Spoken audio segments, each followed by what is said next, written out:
ట్రక్కులో నుంచి ఒక అమ్మాయి నీళ్ళల్లోకి పడిపోవడం చూసిన ఒక అబ్బాయి వెంటనే నీళ్ళల్లోకి దూకి ఆ అమ్మాయిని కాపాడుతాడు. కానీ ఆమెను బయటకి తీస్తే అది ఒక బొమ్మ అని తెలుస్తుంది. దాంతో ఇతను నవ్వుకుంటాడు.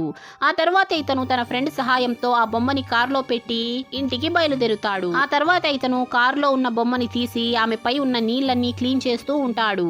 అప్పుడే ఆ బొమ్మ వేసుకున్న నెక్లెస్ మీద టచ్ చేయగానే ఆ బొమ్మ నిజమైన అమ్మాయిలాగా మారిపోతుంది. ఆ తర్వాత ఇతను ఆ నెక్లెస్ ని అమ్మాయికి వేయగానే అది మళ్ళీ బొమ్మలాగా మారిపోతుంది. ఆ తర్వాత ఈ అబ్బాయి ఆ బొమ్మని తన ఇంట్లోకి తీసుకొని వెళ్లి ఆ బొమ్మ అందాన్ని చూసి ఈమె నిజంగానే అమ్మాయిలా ఉంటే ఎంత బాగుండు అని అనుకుంటాడు. ఆ తర్వాత ఇతను ఆ బొమ్మ నెక్లెస్ ని తీసి పక్కన పెట్టాలని అనుకుంటాడు. నెక్లెస్ తీయగానే ఆ బొమ్మ మళ్ళీ అందమైన అమ్మాయిలాగా మారిపోతుంది. కొన్ని వేల సంవత్సరాల నుంచి నిద్రలో ఉన్న ఈ అమ్మాయి స్పృహలోకి వచ్చి గట్టిగా తుమ్ముతుంది. ఇది చూసిన ఈ అబ్బాయి షాక్ అయిపోతాడు. ఆ అబ్బాయిని చూసిన జెస్సీ ఎంతో ఆనందిస్తుంది. ఎందుకంటే కొన్ని వేల సంవత్సరాల ముందు తన బాయ్ ఫ్రెండ్ లాగే ఇతను ఉంటాడు. అప్పుడే అక్కడికి ఆ ట్రక్ డ్రైవర్లు వచ్చేస్తారు. వాళ్ళని చూసిన జెస్సీ బొమ్మలాగా నిలబడిపోతుంది.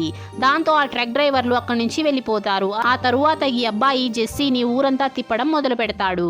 ఇప్పటి ప్రపంచాన్ని చూసిన జెస్సీ చాలా ఆనందిస్తుంది. ఈ అబ్బాయి జెస్సీకి ఈ కాలం ఫుడ్ ఎలా తినాలో అంతా నేర్పిస్తూ ఉంటాడు. అలాగే పబ్బుకి తీసుకుని వెళ్లి డాన్స్ కూడా నేర్పిస్తాడు. ఆ తర్వాత ఇతను జెస్సీని తన ఇంటికి తీసుకుని వెళ్తాడు. తెల్లవారాక ఇతను జెస్సీ కోసం బ్రేక్ఫాస్ట్ చేస్తూ ఉంటాడు.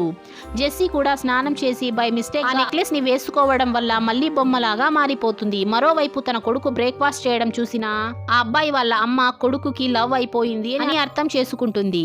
రాత్రి తీసుకుని వచ్చిన అమ్మాయి నీ లవరా అని అడగడంతో అతను సిగ్గుపడతాడు. ఆ తర్వాత ఇతను బ్రేక్ఫాస్ట్ తీసుకుని పైకి వెళ్లి చూస్తే జెస్సీ బొమ్మలాగా మారిపోయి ఉంటుంది. దాంతో ఇతను జెస్సీని బెడ్ పైన పడుకోపెడతాడు. అప్పుడే సడన్ గా అమ్మ వచ్చేసి తన కొడుకుకి పిచ్చి పట్టేసింది అని చెప్పి అనుకుంటుంది. ఆ తర్వాత అమ్మ కిందకి వెళ్ళిపోతుంది. కానీ ఇతనికి జెస్సీ మెడలో ఉన్న నెక్లెస్ తీస్తే ఆమె మనిషిలాగా మారిపోతుంది అని తెలిసి ఉండదు. దాంతో ఇతను చాలా బాధపడి ఆ బొమ్మని తీసుకుని తన గర్ల్ ఫ్రెండ్ లాగా ఫీల్ అవుతూ ఉంటాడు. Please subscribe.